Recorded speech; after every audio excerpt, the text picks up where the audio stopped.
மக்களினுடைய கருத்துக்களும் அறிய வேண்டுமா? மக்கள் இதில் நேரடியான ஒரு தேர்தல் வைத்து அந்த தேர்தலில் அவர்கள் வாக்களிக்கின்ற நிலைமை ஒன்று ஏற்பட வேண்டுமா என்பது தொடர்பில் இலங்கையினுடைய உச்ச நீதிமன்றம் தன்னுடைய முடிவை எடுக்கும்.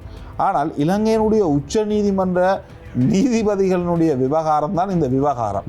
ஆகவே அதுவும் ஒரு கேள்விக்குறியான விடயமாகத்தான் பார்க்கப்படும். உண்மையில் இந்த நீதிபதிகளுடைய வயதில்லை என்பது அதிகரிக்கப்படுவதிலே அரசாங்கம் விடாப்பிடியாக இருப்பதற்கான காரணம் என்ன? இவர்கள் ஓய்வு பெற்று புதிதாக நீதியரசர்கள் வந்தார்கள் என்றால் அவர்கள் விசாரணை செய்கின்ற பொழுது ராயபக்ச தரப்புக்கோ அல்லது ரணில் தரப்புக்கோ அல்லது தற்பொழுது எதிர்க்கட்சியில் இருக்கின்ற தரப்பினருக்கு சாதகமான ஒரு நிலைமை ஏற்பட்டு விடும். இந்த வழக்குகள் தேங்கி கிடக்கிறது என்று சொன்னால் இவர்களுடைய காலப்பகுதியிலே தான் தேங்கி கிடக்கிறது. ஆகவே இதற்கான மாற்றீடு என்ன என்பது தொடர்பாக சிந்திக்க வேண்டுமே தவிர இவர்களுடைய பதவிக்காலத்தை தொடர்ச்சியாக நீடிப்பதனால் அந்த மாற்றங்கள் நிகழுமா என்கின்ற கேள்விகளும் இருந்து கொண்டுதான் இருக்கிறது. அரசாங்கம் இந்த நிலைப்பாட்டை எடுப்பதை ஏன் இதுவரை பகிரங்கமாக கூறவில்லை? இதனை தங்களுடைய தேர்தல் விஞ்ஞாபனத்தில் கூறவில்லை? ஏன் இதுவரை காலமும் மக்களிடம் கருத்துக்களை கேட்கவில்லை? போன்ற கேள்விகள் எல்லாம் ஒரு நியாயமானது. உண்மையில் ஜேவிபி ஒரு சர்வாதிகார ஆட்சியை நடத்துவதற்கான முனைப்புகளை இந்த நாட்டில் மேற்கொள்ளுகிறதா என்கின்ற கேள்வியும் இருந்து கொண்டிருக்கிறது. அரசியலமைப்பை மீறி இவர்கள் இந்த விவகாரத்தை கையில் எடுக்கின்றார்களா என்பது சட்ட ரீதியாக சவாலுக்கு உட்படுத்தப்படும். அமைச்சரவை அனுமதியின் பின்னர் சட்ட திருத்தம் ஒன்று மேற்கொள்ளப்படுகின்ற பொழுது இது நேரடியாக நீதிமன்றத்துக்கு சென்று சவாலுக்கு உட்படுத்துவார்கள். இந்த விவகாரத்தில் ஏன் அரசு தரப்பு இவ்வளவு விடாப்பிடியாக இருக்கிறது? அல்லது மறைமுகமாக அல்லது அமைதியாக அங்கொன்று சொல்லிவிட்டு இங்கு சட்டத்தை நிறைவேற்றுகிறார்கள், அனுமதியை பெற்றுக்கொள்கிறார்கள், அதற்கான முனைப்புகளை மேற்கொள்கிறார்கள். உண்மையில் பாதிக்கப்பட்ட மக்கள் செல்லக்கூடிய ஒரே ஒரு இடம் நீதிமன்றம் என்ற அடிப்படையில் தான் இலங்கையில் மேலோங்கி நிற்கின்ற ஒரு கட்டமைப்பு இருக்கின்றது. அதில் நேரடியாக ஆட்சியில் இருக்கின்ற ஒரு தரப்பு கை வைக்கின்றது என்பது இலங்கையில் எதிர்காலத்தில் மக்களுக்கு ஏற்படுகின்ற பிரச்சனைகளுக்கு நீதிமன்றம் செல்ல முடியுமா? ஸ்ரீ காளிமாதா ஜோதிடம் உலக புகழ்பெற்ற ஜோதிடர் பண்டித் மகாராஜா. காதல், கல்யாணம், உத்தியோகம், வியாபாரம், கல்வி, குழந்தை பாக்கியம் மற்றும் மந்திர சூனிய பிரச்சனைகளுக்கு நிரந்தர தீர்வு. வணக்கம். இது ஐபிசி தமிழின் தி ஒப்பீனியன். இந்த சமரசம் இல்லாத 360 பாகைகளுடைய நோக்கு இன்றைய நாளும் ஏராளமான சமகாலத்தில் பேசப்படக்கூடிய அரசியல் பரபரப்பான விடயங்கள் பேசப்பட்டு கொண்டிருக்கிறது. அந்த வகையில் உயர்நீதிமன்றம் மற்றும் மேல் நீதிமன்றத்தினுடைய நீதியரசர்களுடைய வயதெல்லை தொடர்பான பிரச்சனை மிக நீண்ட நாட்களாக இருந்து கொண்டிருக்கிறது. குறிப்பாக இந்த விவகாரத்திலே ஸ்ரீலங்காவினுடைய எதிர்க்கட்சிகள் ஒன்று கூடி தீர்மானம் எடுக்கின்ற அளவுக்கு பரபரப்பான ஒரு விடயமாக இருக்கிறது. அதே நேரத்தில் சட்டத்தரணிகள் சங்கம் கூட இதனை எதிர்த்து கொண்டிருக்கிறது. ஆனால் அரசு தரப்பு விடாப்பிடியாக இதனை நிறைவேற்றியே ஆகவும் என்கின்ற நிலைப்பாட்டை பெற்றிருக்கிறது. இந்த நிலையில் இந்த நீதிபதிகளுடைய வயதெல்லை அதிகரிப்பு தொடர்பான சட்டம் மூலம் நேற்றைய தினம் அமைச்சரவையினால் அனுமதி வழங்கப்பட்டிருக்கக்கூடிய நிலையில் இந்த விவகாரங்கள் தொடர்பாக நம்மோடு பேசிக் கொள்வதற்காக இணைந்து கொள்கிறார் ஊடகவியலாளர் பிரஷ்னோ. வணக்கம். வணக்கம் பிரியங்கா. குறிப்பாக இந்த நீதிபதிகளுடைய வயதில்லை இப்போது 63 இருக்கிறது. 63 65 இருக்கிறது. அதை இன்னும் 2 ஆண்டுகள் அதிகரிக்க வேண்டும் என்கின்ற நிலைப்பாட்டை அரசு எடுத்திருக்கிறது. பல்வேறு தரப்புகளும் தொடர்ச்சியாக எதிர்ப்புகளை வெளியிட்டுக் கொண்டிருக்கிறார்கள். குறிப்பாக எதிர்க்கட்சிகள் மிகப்பெரிய அளவிலான எதிர்ப்புகளை வெளியிடுகிறது. அதே போல இலங்கையினுடைய சட்டத்தரணிகள் சங்கம் கூட எதிர்ப்புகளை வெளியிடுகிறது. உண்மையில் இந்த நீதிபதிகளுடைய வயதில்லை என்பது அதிகரிக்கப்படுவதிலே அரசாங்கம் விடாப்பிடியாக இருப்பதற்கான காரணம் என்ன? அதே போல் அது நன்மையை விளைவிக்குமா, தீமையை விளைவிக்குமா? அப்படி நிறைய கேள்விகள் இருக்கிறது. ஒரு வழக்கு இலங்கை போன்ற நாடுகளில் விசாரிப்பதற்கு மிக நீண்ட காலம் எடுக்கிறது. குறிப்பாக 10 ஆண்டுகள் நிலுவையில் இருந்த வழக்குகள் கூட இருக்கிறது. அதையும் தாண்டியும் இருந்திருக்கிறது. ஆகவே ஒரு நீதிபதி தன்னுடைய ஆயுட்காலத்திலே அல்லது தன்னுடைய பதவிக்காலத்திலே அந்த வழக்கை தீர்த்து வைக்க முடியும். சில வேளைகளில் ஒரு வழக்கை ஆரம்பித்து அந்த நீதிபதி ஓய்வு பெற்று செல்லுகிறாராக இருந்தால் அந்த வழக்கு அப்படியே கிடப்பில் கிடக்கக்கூடிய நிலைமைகளும் இருந்து கொண்டிருக்கிறது. ஆகவே இந்த நீதிபதிகளுடைய வயது எல்லை அதிகரிப்பு என்பது சாதகமானதா? இப்படியான ஒரு கருத்தையும் சிலர் முன்வைக்கிறார்கள். இல்லை, இது நீதித்துறையினுடைய சுயாதீனத்தை கேள்விக்குட்படுத்துகின்ற விடயம். நீதித்துறையினுடைய சுயாதீனத்தில் அரசு தலையிடக்கூடாது. இப்படி எதிர்க்கட்சிகள் இருந்து கொண்டிருக்கிறது. உண்மையில் கடந்த காலங்களில் இலங்கையினுடைய பிரதம நீதியரசரை கூட அந்த இடத்திலே இருந்து வன்முறையை எதேச்சாதிகாரமாக மாற்றி இருக்கக்கூடிய அரச தலையீடு இருந்திருக்கக்கூடியவர்கள் இன்று இந்த விடயங்களை பேசிக் கொண்டிருக்கிறார்கள். இது ஒரு விடயம். ஆனால் அதற்காக இன்றைய அரசு செய்கின்ற விடயங்கள் எல்லாம் பொருத்தமானது அல்லது இந்த நகர்வுகள் முற்றுமுழுதாக 100க்கு 100% சரியானது என்று குறிப்பிட முடியாது. இந்த விவகாரத்தை எப்படி அணுகுகிறீர்கள் பிரஷ்னோ? இந்த விவகாரம் உண்மையில் வழக்குகள் பல லட்சக்கணக்கான வழக்குகள் தேங்கி கிடக்கின்றன. ஆகவே அதனை விசாரணை செய்வதற்கு தற்பொழுது இருக்கின்ற நீதியரசர்களுடைய அனுபவம் வாய்ந்த நீதியரசர்கள். ஆகவே இவர்களை தொடர்ச்சியாக வைத்திருப்பதனூடாக அந்த வழக்குகளை தேங்கி கிடக்காமல் அவரை விசாரணை செய்து ஒரு தீர்ப்பை வழங்கக்கூடிய நிலைமையை ஏற்படுத்த வேண்டும் என்பதுதான் அரசாங்கத்தினுடைய நிலைப்பாடு. உண்மையில் நீதியரசர்களுடைய வயதெல்லையை கூட்ட வேண்டுமா அல்லது நீதிபதிகள் என்று மேல் நீதிமன்றம் அதே போன்று மாவட்ட நீதிமன்றம் நீதவான் நீதிமன்றத்தில் இருக்கின்ற நீதிபதிகளினுடைய எண்ணிக்கையினை அதிகரிப்பதனூடாக இந்த வழக்கு தேக்கத்தை இல்லாமல் செய்ய முடியுமா என்பது தொடர்பில் அரசாங்கம் சிந்தித்து பார்க்க வேண்டும். அதே நேரம் அரசாங்கம் ஆட்சி பீடம் ஏறியதன் பின்னர் உடனடியாக இந்த முடிவை எடுக்கவில்லை. ஒரு கட்டத்தை அடைந்ததன் பின்னர் இவ்வாறான ஒரு முடிவை எடுக்கின்றார்கள். சில நீதியரசர்கள் ஓய்வு பெற்று சென்று விட்டார்கள். ஆகவே சில நீதியரசர்கள் தொடர்ச்சியாக வைத்திருக்க வேண்டும் என்ற அடிப்படையில் தான் இந்த அரசாங்கம் இவ்வாறான ஒரு தீர்மானத்தை எடுக்கின்றதா என்பதுதான் தற்பொழுது இருக்கின்ற மிக முக்கியமான கேள்வி. அப்படி சில நீதியரசர்களுக்கு மட்டும் வயது எல்லை கூட்டப்படுமாக இருந்தால், இவர்களை இலக்கு வைத்து தான் இந்த விடயம் முன்னெடுக்கப்படுமாக இருந்தால், இலங்கையினுடைய நீதித்துறையில் இருக்கின்ற அந்த சுயாதீன தன்மை என்று சொல்லப்படுகின்ற விடயம் இல்லாமல் செல்லும் என்பதுதான் தற்பொழுது ஜனாதிபதி சட்டத்தரணிகள் நேற்று ஒரு ஊடக சந்திப்பை வைத்திருந்தார்கள். அதே நேரம் சட்டத்தரணிகள் சங்கம் நாளைய தினம் ஒன்று கூறுகின்றார்கள். இதற்கு முன்னால் சட்டத்தரணிகள் சங்கத்தினுடைய தலைவர் கூறியிருந்தார், இது ஒரு ஆபத்தான விடயம் என. முன்னாள் சட்டத்தரணிகள் சங்க தலைவர் சாலிய பீரிசும் குறிப்பிடுகின்றார், மஹிந்த ராஜபக்ஷ இவ்வாறு பிரதம நீதியரசரை தன்னதிச்சாரமாக விலத்தியமை அவருக்கு ஒரு முடிவாக இருந்தது. அதே போன்று ஜேவிபியினரும் தற்பொழுது நீதிமன்றங்களில் கை வைக்க ஆரம்பித்திருக்கின்றார்கள். இது இவர்களுக்கு ஒரு முடிவாக ஆரம்பமானதானாக பார்க்க முடியும் என்ற அடிப்படையில் அவருடைய கருத்து இருக்கின்றது. உண்மையில் அரசாங்கம் இந்த விடயத்தை மிகப்பெரிய அளவில் ஒரு பேசுபொருட்களை உருவாக்கவில்லை, மக்களுடைய கருத்துக்களை உள்வாங்கவில்லை. இந்த விடயம் தொடர்பில் உள்ளக வட்டத்துக்குள் பேசியிருக்கின்றார்கள், உடனடி ஒரு முடிவாக கொண்டு வருகின்றார்கள். இவ்வாறான விடயம் நடக்காதென்றெல்லாம் நாடாளுமன்றத்தில் உரையாற்றியிருந்தார்கள். ஆனால் அமைச்சரவையில் நேற்றைய தினம் அதற்கான அனுமதியை பெற்றிருக்கின்றார்கள். ஆகவே அரசாங்கம் இந்த விடயத்தை இரகசியமாக முன்னகர்த்துகின்றது. அதற்கு எதிராக எதிர்க்கட்சிகள் தங்களுடைய எதிர்ப்பை பதிவு செய்கின்றார்கள்.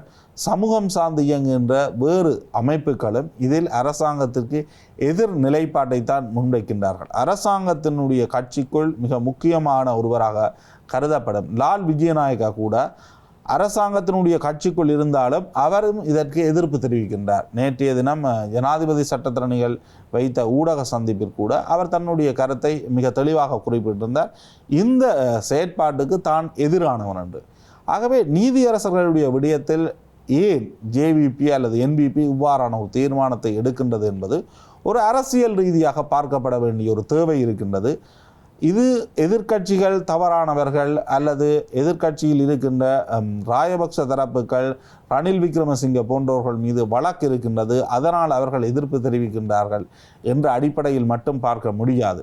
ஆகவே எதிர்காலத்தில் வருகின்ற நீதியரசர்கள் தற்பொழுது இருக்கின்ற நீதியரசர்களுடைய வயதெல்லையை கூட்டாமல் இவர்கள் ஓய்வு பெற்று புதிதாக நீதியரசர்கள் வந்தார்கள் என்றால் அவர்கள் விசாரணை செய்கின்ற பொழுது ராஜபக்ச தரப்புக்கோ அல்லது ரணில் தரப்புக்கோ அல்லது தற்பொழுது எதிர்க்கட்சியில் இருக்கின்ற தரப்பினருக்கு சாதகமான ஒரு நிலைமை ஏற்பட்டுவிடும். அதற்காகத்தான் நாங்கள் இந்த வயதெல்லையை கூட்டுகின்றோம் என்றால் இதுவும் ஒரு சுயாதீனமான நீதித்துறை என்ற அடிப்படையில் அதனை நம்ப முடியாது. ஆகவே சுயாதீனமான நீதித்துறை என்பது தனியாக நீதிபதிகளையும் நீதியரசர்களையும் முன்வைத்த ஒரு விடயமாக இருக்கக்கூடாது.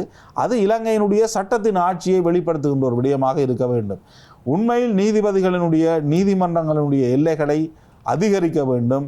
அதனுடைய எண்ணிக்கை அதிகரிக்கின்ற பொழுதுதான் வழக்கு தேக்கம் என்பது இல்லாமல் செல்லக்கூடிய ஒரு நிலைமை இருக்கும். ஒட்டுமொத்தமாக தற்பொழுது ஜனநாயக சூழல் அல்லது மனித உரிமைகள் என்று பேசுகின்ற பொழுது சுயாதீனமான நீதித்துறை என்பது மிக முக்கியமான ஒன்றாக பார்க்கப்படுகின்றது. சுயாதீனமான நீதித்துறை என்பது சட்டத்தின் ஆட்சியைத்தான் மிக முக்கியமாக மேலோங்கி நிற்பதை குறிக்கின்றது. அதில் அரசாங்கம் எடுக்கின்ற ஒரு முடிவு சில தரப்புக்கு அல்லது சில நீதியரசர்களுக்கு வாய்ப்பை வழங்குமானால் ஒட்டுமொத்த சட்டத்தின் ஆட்சியும் கேள்விக்குட்படும் என்பது ஒரு இயல்பான புரிதல்.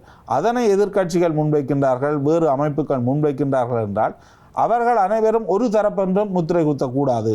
அவர்கள் வெவ்வேறு தளங்களில் இயங்குகின்றவர்கள். அரசாங்கத்துக்கு எதிராக ஒரு நிலைப்பாட்டை எடுப்பதாகத்தான் புரிந்து கொள்ள வேண்டும். அரசாங்கம் இந்த நிலைப்பாட்டை எடுப்பதை ஏன் இதுவரை பகிரங்கமாக கூறவில்லை? இதனை தங்களுடைய தேர்தல் விஞ்ஞாபனத்தில் கூறவில்லை? ஏன் இதுவரை காலமும் மக்களிடம் கருத்துக்களை கேட்கவில்லை? போன்ற கேள்விகள் எல்லாம் ஒரு நியாயமானவை. இதற்குள் ஒரு அரசியல் இருக்கின்றது என்பது மிக தெளிவானது.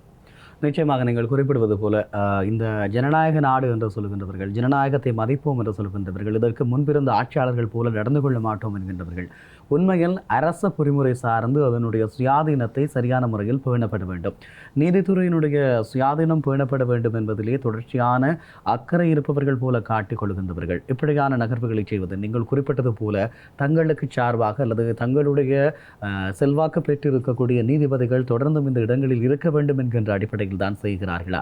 இப்படி ஒரு கேள்வி இருக்கிறது. அதே நேரத்தில் இந்த வழக்குகள் தேங்கி கிடக்கிறது என்று சொன்னால் இவர்களுடைய காலப்பகுதியிலே தான் தேங்கி கிடக்கிறது. ஆகவே இதற்கான மாற்றீடு என்ன என்பது தொடர்பாக சிந்திக்க வேண்டுமே தவிர இந்த இவர்களுடைய பதவி காலத்தை தொடர்ச்சியாக நீடிப்பதனால் அந்த மாற்றங்கள் நிகழுமா என்கின்ற கேள்விகளும் இருந்து கொண்டுதான் இருக்கிறது.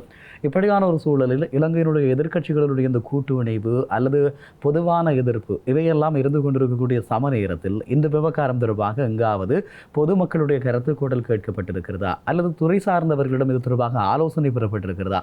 இலங்கையினுடைய சட்டமா அதிபரே இதற்கு எதிராக பேசுகிறார் என்று சொன்னால் இந்த நாட்டினுடைய அமைச்சரவை என்ன செய்து கொண்டிருக்கிறது? குறிப்பாக அமைச்சரவைக்கு ஆலோசனை வழங்க வேண்டிய சட்ட ரீதியான ஆலோசனைகள் வழங்க வேண்டியவர் சட்டமாதிபர்.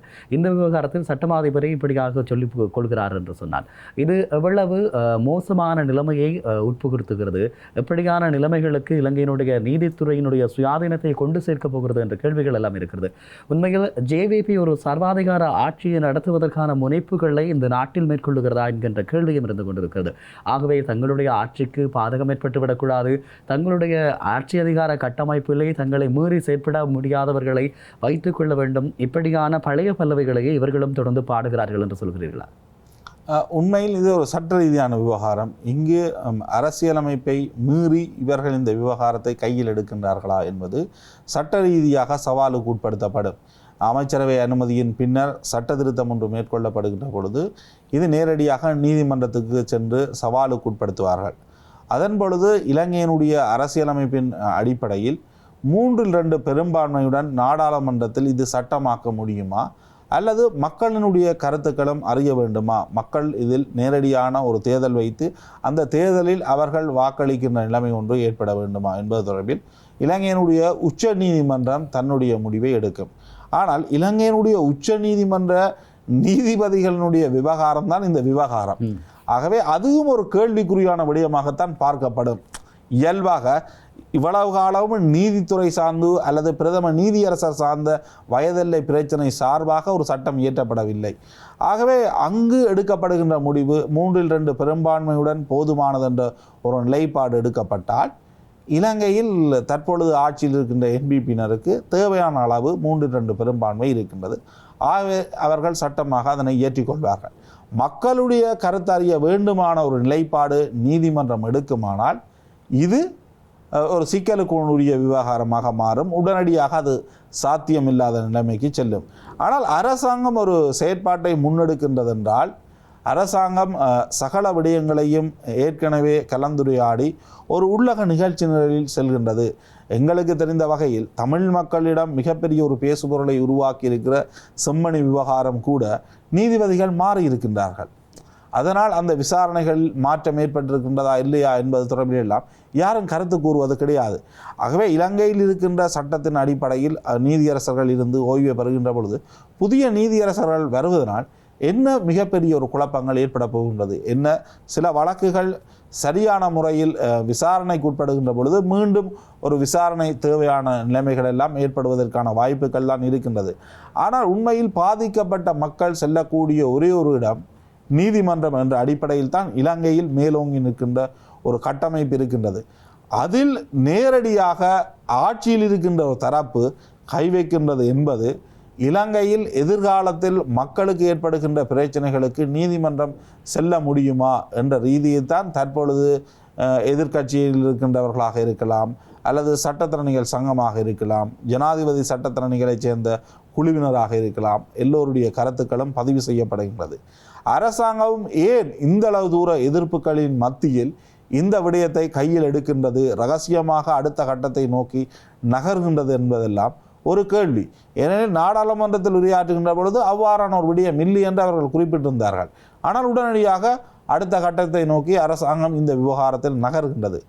நீதிமன்றத்தில் நேரடியாக ஒரு அரசியல் தலையீட்டை மேற்கொள்வது, ஒரு தரப்பினருக்கு சாதகமாக சட்டத்தை இயற்றுவது என்பது அரசாங்கத்தை பொறுத்த வரைக்கும் அரசாங்கத்திற்கு நல்லதாக இருக்கலாம். ஆனால் இந்த நாட்டு மக்களுக்கும் சுயாதீனமான நீதித்துறைக்கும் நல்லதா என்பதுதான் இங்கு இருக்கின்ற மிக பிரதானமான கேள்வி. நிச்சயமாக இந்த விவகாரத்தில் ஏன் அரசு தரப்பு இவ்வளவு விடாப்பிடியாக இருக்கிறது, அல்லது மறைமுகமாக அல்லது அமைதியாக அங்கொன்று சொல்லிவிட்டு இங்கு சட்டத்தை நிறைவேற்றுகிறார்கள், அனுமதியை பெற்றுக்கொள்கிறார்கள், அதற்கான முனைப்புகளை மேற்கொள்கிறார்கள். இந்த கேள்விகள் பாரிய சந்தேகங்களை எழுப்புவதும் இதற்கு முன்பதாக சொல்லப்பட்ட காரணங்களுக்கான சாத்தியக்கூறுகளாக இருக்கலாம் என்று சொல்லியும் நம்பப்படுகிறது. இந்த விடயங்கள் தொடர்பாக நிறைய பேசியிருக்கிறோம். ஆகவே இது தொடர்பான முன்னகர்வுகள் ஏற்படுகிற போது தொடர்ந்தும் அவதானிக்கலாம். நன்றி பிரஷ்ணு, உங்களுடைய நேரத்தை எங்களோடு பகிர்ந்து கொண்டமைக்கு. நன்றி பிரியங்கா.